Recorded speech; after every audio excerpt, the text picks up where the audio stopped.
The first time I heard Karen's shrill voice echo across the still waters of the lake, I knew trouble was brewing. It was late spring, and I had just settled into the porch of my lakeside cabin with a cup of coffee and the sound of loons calling in the distance. This place was supposed to be my retreat from the chaos of city life, a slice of peace I'd worked hard to afford. The air smelled of pine and freshly cut grass, and the reflection of the morning sun on the lake was so perfect it almost looked unreal. Then came Karen, her voice breaking the serenity like a stone hurled through glass. She marched down the gravel path, clipboard in hand, sunglasses perched like a crown on her forehead. She had the aura of someone who thought she owned not just the ground she walked on, but the air others breathed. "Excuse me," she barked, not even bothering with a polite greeting. "Are you aware that this property is under the jurisdiction of the Lakeview Homeowners Association?" I took a slow sip of my coffee, stalling for time. I already knew who she was. The neighbors had warned me about Karen, the self-appointed enforcer of rules that no one actually cared about. She was known for hassling people over the color of their garden gnomes or the length of their grass. "Good morning to you too," I said evenly, not looking up right away. That only seemed to irritate her more. "Don't play cute," she snapped. "As a resident of Lakeview Shores, you're required to join the HOA and follow our guidelines. I'll need your signature on this form today. There are dues, of course, but we can't maintain community standards without everyone's participation." She shoved the clipboard toward me like it was a summons. I leaned back in my chair and gave her a long look. "Karen, was it? I think you're mistaken. This property isn't part of your HOA." Her lips tightened into a thin line. "All lakefront properties fall under our association. It's mandatory." I smiled, the kind of smile that tends to annoy people who thrive on confrontation. "Actually, no. I checked before buying. My property sits just outside your HOA boundary. Legally, I don't have to join." Karen blinked, clearly not used to being told no. "That's ridiculous.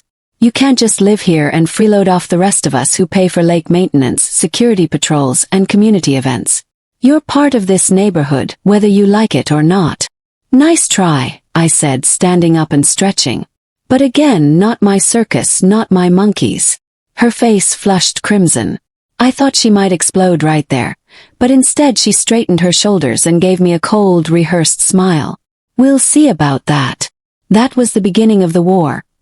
Over the next week, Karen made it her mission to hound me. She showed up uninvited, leaving copies of the HOA bylaws in my mailbox. She placed little warning notes on my door about unauthorized paint colors and improper landscaping. Once, I caught her measuring the angle of my porch light with a protractor, muttering about how it didn't meet HOA-approved standards. I ignored her antics, figuring she'd eventually get bored. But Karen wasn't the type to back down. Anything, my refusal to comply only fueled her obsession. One afternoon, I came home to find a bright orange violation notice plastered across my front door like some kind of scarlet letter. The notice claimed that I owed the HOA $500 in unpaid dues and that legal action would follow if I didn't pay immediately. I tore the notice down and called the number listed at the bottom. To no one's surprise, it went straight to Karen's voicemail. Her cheery recorded voice was a sharp contrast to the venom she spat in person. I didn't bother leaving a message. Instead, I decided to wait her out. But Karen escalated faster than I anticipated. A few nights later, around 10 p.m., I heard the crunch of tires on gravel outside. Peeking through the blinds, I saw 2 police cruisers parked at the end of my driveway. The red and blue lights reflected off the lake like a twisted holiday display. My stomach dropped. I stepped outside, hands raised slightly to show I wasn't a threat. 2 officers approached, one older and weary-looking, the other younger and eager. Karen was right behind them, arms crossed and lips curled in a self-satisfied smirk. "Evening," the older cop said. "We got a call about a disturbance. Apparently, you're refusing to comply with your homeowners association and are trespassing on private HOA land." I almost laughed. "Officers, with all due respect, this is my property. I own it outright. I'm not part of the HOA." Karen cut in before they could respond. "He's lying. He thinks he's above the rules, but this entire lake community is under HOA management. He's refusing to pay dues and follow guidelines. We can't allow freeloaders." The younger cop shifted uncomfortably. Ma'am, is there paperwork to show his property is included in the HOA? Of course, Karen said, fumbling with her clipboard. She pulled out a map that looked like it had been photocopied too many times. The lines were smudged, and the boundaries unclear. She jabbed a finger at a section near the edge of the lake. See, right there. His lot is part of it. I pulled out my own folder from the house. I had anticipated this stunt. Flipping to the deed and the county surveyor's map, I held it out. And here's the official record. Notice where the HOA boundary ends. My property line is right here, outside it. The older cop took both documents and studied them under his flashlight. After a long pause, he handed mine back with a nod. Looks like you're right. This isn't HOA property. Karen's jaw dropped. That can't be. He's making it up. You can't just let him live here without rules. The officer gave her a tired look. Ma'am, we can't arrest someone for not joining an HOA they're not part of. This is a civil matter, not criminal. Karen's face twisted in fury. She tried to argue, but the cops eventually escorted her back toward the road, warning her not to misuse emergency services again. As their cars pulled away, I leaned against my porch railing, shaking my head. It would have been the end of it, should have been the end of it, but Karen wasn't finished. Not by a long shot. She had no idea who she was dealing with. Because what Karen didn't know was that I wasn't just some random homeowner by the lake. I was her landlord. Karen's humiliation at the hands of the police should have been enough to send her scurrying back to whatever nest of busybody gossip she came from. But the thing about people like her is that they don't retreat gracefully. They regroup, sharpen their claws, and come back nastier than before. I knew it the second I saw her the following morning, strutting down the road in her visor and pastel sweater like nothing had happened. She carried herself with the self-righteous confidence of someone who had rewritten last night's fiasco in her head into a moral victory. People like Karen are never wrong. Not in their own stories anyway. I tried to ignore her, kept my focus on sanding the railing of the dock, but out of the corner of my eye I could see her pacing in the cul-de-sac, making calls, pointing toward my house as if gathering evidence. My phone buzzed with spam calls all day. Roofing companies, lawn services, pest control, clearly her handiwork. By evening, someone had dumped a stack of unsolicited flyers in my driveway, all with HOA logos. It was almost comical. She thought she could drown me in paper cuts, but comedy has its limits, and by the end of the week her antics had graduated from annoying to borderline threatening. Twice I found strange cars idling at the end of my driveway, the drivers pretending to check their GPS but clearly scoping things out. One afternoon I returned from town to find my trash cans tipped over, garbage strewn across the gravel. I wouldn't have blamed raccoons if the lid hadn't been deliberately placed in the middle of the road, like some passive-aggressive message. And then there was the note, typed, not handwritten, probably so she couldn't be identified, slipped under my door. You will regret not cooperating with the community. Everyone has to fall in line sooner or later. I sat with that note for a while, staring at the neat block letters, the attempt at intimidation. She thought she was the hunter and I the prey. What she didn't realize was that I had been playing a long game the moment I bought the property. Because while Karen was queen bee of the HOA, lording over paint swatches and mailbox heights, I was quietly the owner of half the rental cabins dotting the other side of the lake. And one of those cabins, Karen's. She rented it under her husband's name, and while the lease paperwork was buried in a property management folder, it still bore my signature as the landlord. I hadn't brought it up yet because I was curious just how far she'd go. But watching her escalate, seeing the lengths she was willing to reach to enforce her invented authority, I started to consider the satisfaction of pulling that trump card. Her campaign continued. On Monday morning, I woke to find a fresh violation notice nailed, to one of my porch posts. She had the audacity to hammer through solid wood like she was sheriff of the frontier. The notice declared that my dock was not in compliance with HOA safety regulations, and ordered me to dismantle it immediately. I laughed out loud, imagining her marching down the shoreline in her tennis shoes, clipboard balanced on her hip, taking it upon herself to inspect my property later that day. I drove into town for groceries and ran into one of my actual tenants, an older man named George who rented a small cabin at the far end of the lake. He leaned against his pickup in the market parking lot, shaking his head. That HOA lady's been making the rounds again, he muttered. Stopped by my cabin yesterday, told me my porch swing was a hazard. Said if I didn't take it down I'd be fined. I raised an eyebrow. And what did you say? George spat into the gravel. Told her to get off my porch before I turned the hose on her. She didn't like that much. He chuckled. Guess she thinks she's the law around here. His words stuck with me. Karen wasn't just harassing me. She was spreading her reach like a weed, trying to control tenants who had zero obligation to her.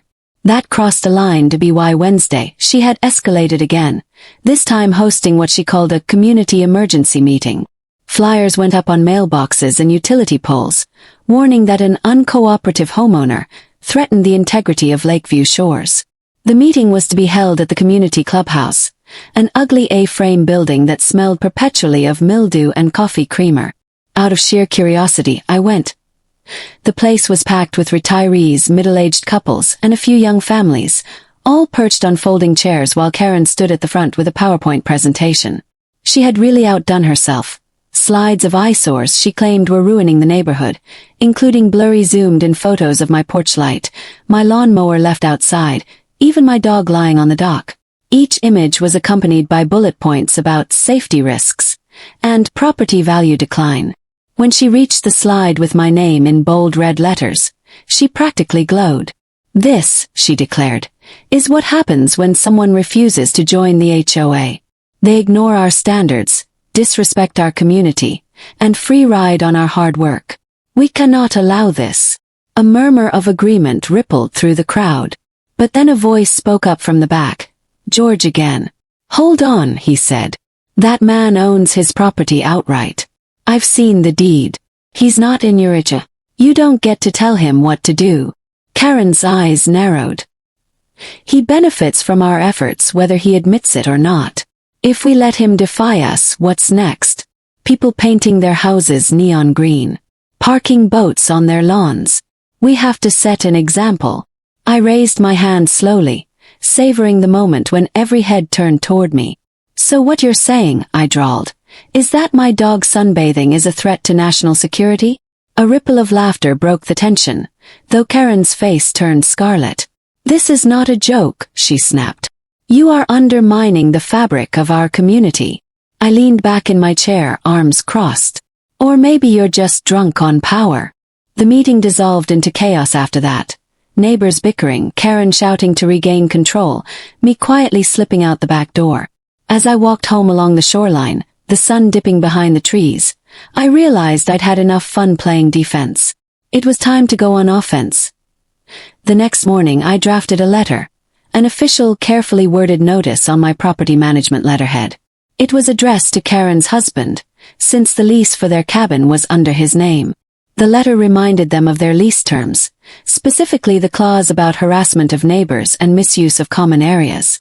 Violations of that clause, I noted, could result in termination of tenancy. I signed it at the bottom with a flourish and sealed it in an envelope. Delivering it personally was almost too delicious to resist. I strolled down the gravel lane to their cabin, knocked firmly on the door, and waited. Karen answered, visor perched like always, her expression souring when she saw me. What do you want? She demanded. I held out the envelope. Just some paperwork you'll want to review. She snatched it, suspicion in her eyes. What kind of paperwork? Your lease, I said casually, turning to leave. Give it a read. I didn't stick around to watch her open it, but I can only imagine her face when she saw my signature at the bottom. For once, she wouldn't be the one holding the clipboard. The silence that followed over the next few days was almost eerie. No flyers, no violation notices, no cops at my door. It was as if the entire HOA machine had ground to a halt. I half expected her to storm up in righteous fury, but instead she seemed to retreat, licking her wounds. I knew it wasn't over. People like Karen don't just quit, but I had shifted the balance. The hunter had become the hunted. When she finally resurfaced, it was in spectacular fashion. One Saturday afternoon, I was hosting a small barbecue on my deck with a few tenants and neighbors. Burgers sizzled on the grill, music played low, and laughter drifted across the water. For once, the lake felt like the peaceful refuge I had wanted all along. That's when Karen showed up, marching across the lawn like she owned the place, a folded piece of paper clutched in her hand. "You think you can threaten me with eviction?" she spat, waving the letter. "This is harassment." I set down the spatula and faced her calmly. "You've been harassing me and my tenants for weeks. All I did was remind you of the lease terms you agreed to. If you don't like them, you're welcome to move." Her eyes flicked to the small crowd of neighbors watching, some smirking, some openly laughing. For once, she didn't have their support. She looked cornered, desperate. "You don't understand," she stammered. "I run this community. Without me it would fall apart. People need me." "No," I said softly, so only she could hear. "What people need is peace. What they don't need is you turning their lakefront homes into your personal kingdom." For a long moment she just stood there, trembling with fury. Then she turned on her heel and stalked back to her cabin, the letter crumpled in her fist. That night, I sat on my dock with a beer, watching the moonlight ripple across the water. The war with Karen wasn't truly over, but the tide had turned. She finally knew the truth, that she wasn't the landlord of Lakeview Shores. It was. And from now on, every step she took would be on ground I owned. The silence that followed Karen's public meltdown at the barbecue was louder than any of her shouting. For the first time since I'd moved to the lake, she didn't come storming up my porch steps with her clipboard, didn't shove notices into my mailbox, didn't sick the police on me with bogus complaints. Her absence was almost unsettling. I'd grown used to her hovering like a storm cloud, and without her, the air felt strangely light, but I knew her kind. Karen wasn't the type to simply admit defeat. She was strategizing, waiting for the next opportunity to claw her way back into control. Sure enough, a week later, I heard the familiar sound of her voice drifting across the water, sharp and commanding. She had rallied a small cluster of her most loyal HOA disciples by the clubhouse, and was holding what she called a special council.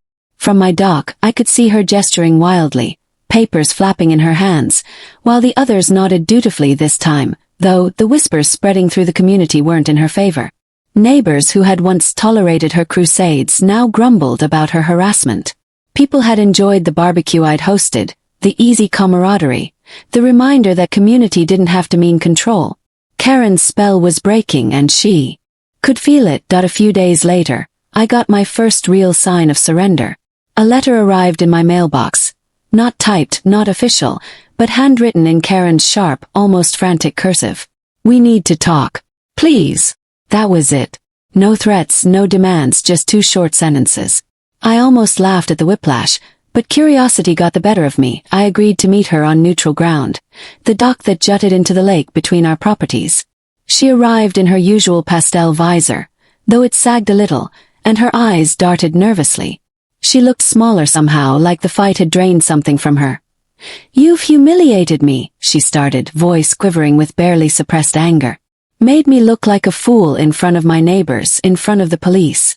And you," she jabbed a finger toward me, "you think you've won." I stayed calm. "I don't want to win, Karen. I just want to be left alone. This was never about victory. It was about peace." Her lips tightened. For a long moment she didn't speak. Then she muttered, "I didn't know you were the landlord. If I had known, you'd have been nicer." I asked dryly. She flinched, then tried to recover. I would have handled things differently. But you don't understand. Without the HOA, this place falls apart. People let their lawns go, docks rot, boats pile up in driveways. Someone has to maintain order." I shook my head. "There's a difference between order and obsession. You weren't protecting the community. You were suffocating it." Her shoulders sagged. For once, she didn't argue. The truth had finally cracked through her armor. She mumbled something about needing time and shuffled back toward her cabin, and the weeks that followed, life at the lake settled into something I'd always hoped for. Families fished from their docks. Kids paddled kayaks across the water. Barbecues popped up on weekends. The HOA, while still technically functioning, had lost its tyrant's grip. People realized they didn't need Karen barking orders to enjoy where they lived. They just needed each other. Karen herself grew quieter. Rumor spread that she and her husband were considering moving, unable to stomach the embarrassment of being landlord's tenants in the very neighborhood she once ruled. I didn't gloat. I didn't need to. The balance had shifted, and everyone could feel it. One late summer evening, as the sky blazed pink and orange over the lake, I sat on my porch with another cold beer. The loons called, crickets chirped, and for the first time in months, the air was still. My phone buzzed with a message from George. "Thanks for standing up to her. You saved the lake." I smiled at that. Maybe I hadn't set out to be a hero, but sometimes peace is something you have to fight for, even if the battle is against a woman with a visor, a clipboard, and way too much time on her hands. As the sun dipped below the horizon, I thought back to the night the police cruisers had pulled into my driveway, Karen smirking behind them, so sure she held the power. She hadn't known then. But she knew now. She had called the cops when I refused to join her lake. She had tried every trick in the book to bend me to her will. But in the end, Karen learned the hardest truth of all. The whole time she was barking orders, she'd been living under my roof. And that was the sweetest justice of all. Karen's persistence was exhausting. Even after the police debacle, she refused to disappear quietly into the background. Each morning, I could see her pacing near her cabin, muttering into her phone, scribbling notes, probably planning her next assault on my peace. Her determination was staggering, if not completely ridiculous. I began to anticipate her maneuvers, noticing patterns in her stalking-like behavior, the way she would measure my dock from the tree line, or take photographs of my landscaping from impossible angles. One afternoon, I decided to confront the situation head-on. I had a small gathering on my dock, tenants, neighbors, and a few friends from town, just relaxing, enjoying the water and sharing laughter. The lake shimmered under the warm sunlight, and for a moment, the world felt exactly as it should. Calm, serene, and entirely mine. Then, the crunch of gravel announced her arrival. Karen stormed toward us, clipboard in hand, her posture rigid, her expression a mixture of fury and disbelief. "You think you can flaunt your authority over everyone here?" she shouted, stepping onto the dock. "This is our community. Our rules. And you," she jabbed a finger at me, "you are refusing to comply." I set down my beer, maintaining a calm exterior while watching her unravel in front of an audience. The neighbors who had once nodded and whispered now watched in stunned silence. They were witnessing firsthand the spectacle Karen had been trying to control. Her rage, unchecked and misdirected. "Karen," I said evenly, "I haven't done anything illegal. I own my property, and I am under no obligation to join your HOA. All I've done is live here peacefully. The harassment stops now." Her eyes narrowed. "You'll pay for this," she screeched. "I won't allow you to undermine the HOA." That's when I reached into my pocket and pulled out a thick envelope. I held it high enough for everyone to see. "Actually, Karen, you already are paying for your lease." Her eyebrows shot up. "What do you mean?" Smirk. "You're my tenant. I'm the landlord of the very cabin you live in. All this time, while you've been trying to control me, you were living under my rules." A stunned silence fell over the dock. Her jaw dropped, and the clipboard slipped from her hands, clattering onto the wooden planks. The neighbors whispered among themselves, some chuckling, others shaking their heads in disbelief. You can't," Karen stammered. "I pay rent. I'm part of this community." "You are part of the community, yes," I said. "But now you're reminded who actually has authority in your living arrangement. You've spent weeks policing other people's properties, ignoring the fact that your own lease gives me the power to enforce rules, and to terminate it if necessary." Her face turned red, a mixture of fury, embarrassment, and realization. For once, she had no prepared speech, no PowerPoint slides, no army of compliant neighbors to back her up. She was entirely exposed, and in the days that followed, Karen's behavior shifted. She still lingered near the lake, still muttered into her phone, but the sharpness of her previous harassment dulled noticeably. The power she had wielded like a scepter over the HO suddenly felt hollow. She tried to organize another community meeting, but attendance was sparse. The neighbors had grown tired of her theatrics. They'd seen the truth, and her credibility had crumbled. I decided not to escalate further. There was no need.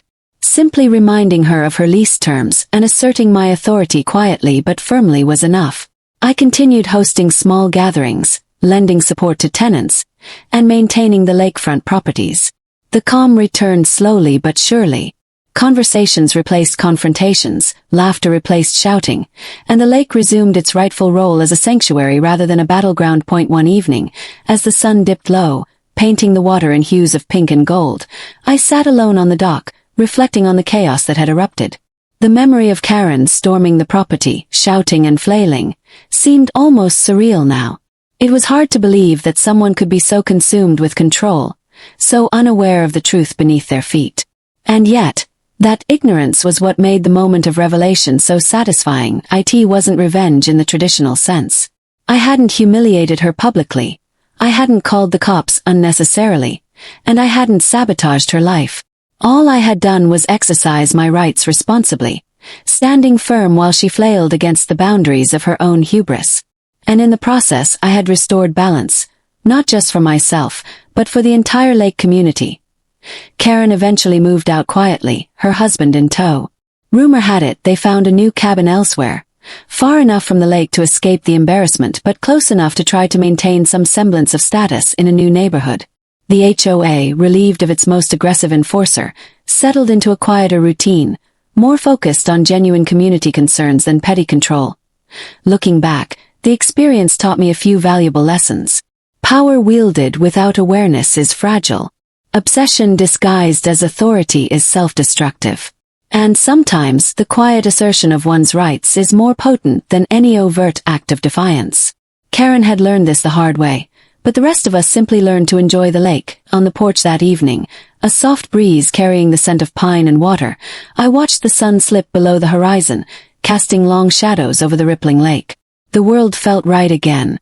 Peace had returned, not through confrontation, but through the balance of understanding who really held the power, and letting that truth quietly settle. As night fell, the stars reflected perfectly in the calm water. I smiled to myself, knowing that while Karen's shadow might always linger in memory, it no longer had the power to disrupt our peace. I poured another drink, leaned back in the chair, and finally let the tranquility of the lake wash over me. The lesson was simple. Sometimes the people who try to control everything are the ones who need the most guidance, even if it's just learning they aren't in control at all. And sometimes the satisfaction of knowing the truth, quietly, firmly, and without drama, is the sweetest victory of all. Pinned to mailboxes and even tucked into flower pots, each one filled with warnings about the rogue homeowner undermining community integrity, and instructions for neighbors to report all infractions immediately. It was almost artistic in its dedication. The absurdity was hard to ignore. Here was a woman who spent hours documenting every minor detail of her neighbors' lives, believing she was upholding some sacred law. I decided to confront this quietly. Rather than respond publicly or escalate through neighbors, I waited until the evening and walked down the path to her cabin. The air was thick with the smell of lake water and pine, and the sun dipped low, casting long shadows over the gravel. Karen opened the door almost instantly, as if she had been expecting me, her eyes bright with irritation and determination. "You again," she hissed. "I've told you this community needs order. Your refusal to cooperate is unacceptable." I shook my head, feeling a calm certainty that I hadn't known in weeks. "Karen, your letters, your threats, your harassment, they end today. You are my tenant. You are bound by a lease. And that lease gives me authority over your behavior regarding harassment, interference with neighbors, and misuse of property. Everything you've done falls under that clause." Her mouth opened and closed like a fish out of water. You can't. I'm in charge here. Everyone knows it. The HOA is the law." Smiled. "The HOA is not law. And in case you've forgotten, you're standing on property I own. Every action you take that interferes with other tenants or my property is now subject to my enforcement. Ignore this at your peril." Karen's shoulders sagged slightly, and I could see the internal gears turning. She was processing, recalibrating. And then, almost imperceptibly, a flicker of fear crossed her face. For the first time, she recognized that her kingdom had vanished and the rules she thought untouchable were now hers to follow, or face consequences. The following days were a study in cautious observation. She no longer stormed the docks, she no longer measured my porch lights with a protractor, and the threatening flyers ceased entirely. Instead, she moved with a quiet intensity, whispering into her phone and pacing within the boundaries of her cabin, clearly strategizing some subtle way to regain the control she had lost. But I knew the moment of leverage had passed. She could no longer intimidate the tenants, the neighbors, or me. Curiously, the lake community began to change too. Neighbors who had once tolerated Karen's tyranny started speaking more freely, sharing their opinions about their own properties, and even helping one another with tasks without fear of reprisal. The lake regained a sense of genuine community. Kids built rafts, families hosted potlucks, and the old fishing pier became a hub for stories and laughter rather than a battlefield. Karen's absence from the social sphere allowed for connection, for camaraderie, for the kind of enjoyment that had been suppressed under her scrutiny. One evening, as I sat on the porch watching the sun slip behind the horizon, Karen appeared at a distance, pacing near her cabin as usual. But this time she didn't approach. Instead, she lingered, almost as if she were trying to gauge the new order of the lake without stepping into it. I poured a glass of iced tea and leaned back in my chair, feeling the satisfaction that comes from quiet victory, the kind that requires patience, observation, and strategic restraint. Then came the moment I had anticipated for weeks, the official acknowledgement of her limits. She appeared at my door with her husband in tow, a letter in hand, her voice subdued. "We need to discuss the lease. There are concerns, and we'd like to understand our rights and responsibilities." I gestured for them to come in. "The lease is clear," I said calmly. "It outlines your obligations, your rights, and the consequences for violating terms related to harassment or interference. If you follow it, you can continue to enjoy your time here. Ignore it, and you risk termination." Karen's expression shifted from fury to resignation. She realized that her intimidation tactics had failed, that the community she tried to dominate was no longer under her thumb, and that the property she called home legally belonged to someone who refused to be bullied. For the first time, she had to acknowledge that she wasn't in control. The following week, Karen started to retreat. Her daily appearances faded, replaced with a cautious distance, as if she were trying to remain involved without engaging. The neighbors took note. The sense of fear that had hung over the lake dissipated, replaced with laughter, shared projects, and spontaneous gatherings. The lake itself seemed to breathe easier. The docks creaked, boats floated, the water glistened under the late summer sun, and the wind carried the scent of pine, fish, and freedom. I realized that while Karen had been an antagonist, her presence had inadvertently strengthened the community's bonds. People had seen her overreach, witnessed her false authority crumble, and learned the value of standing together while respecting property rights. The lake became a symbol not just of my personal victory, but of the collective empowerment of a neighborhood that refused to be bullied.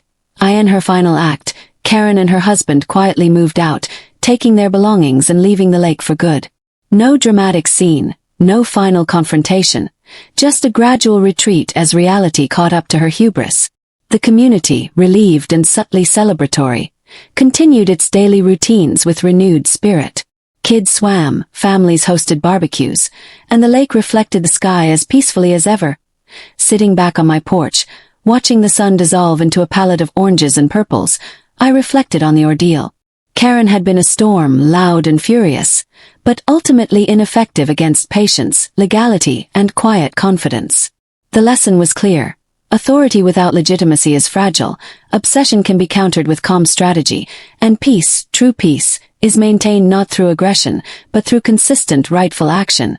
The lake was calm. The community thrived. And Karen, once a queen of petty control, had been reminded that some truths are impossible to ignore. The most satisfying victories are the quiet ones, where balance is restored and chaos fades into still waters. I leaned back, letting the breeze wash over me, knowing that finally, after weeks of tension, the lake belonged to the people who respected it, and to me.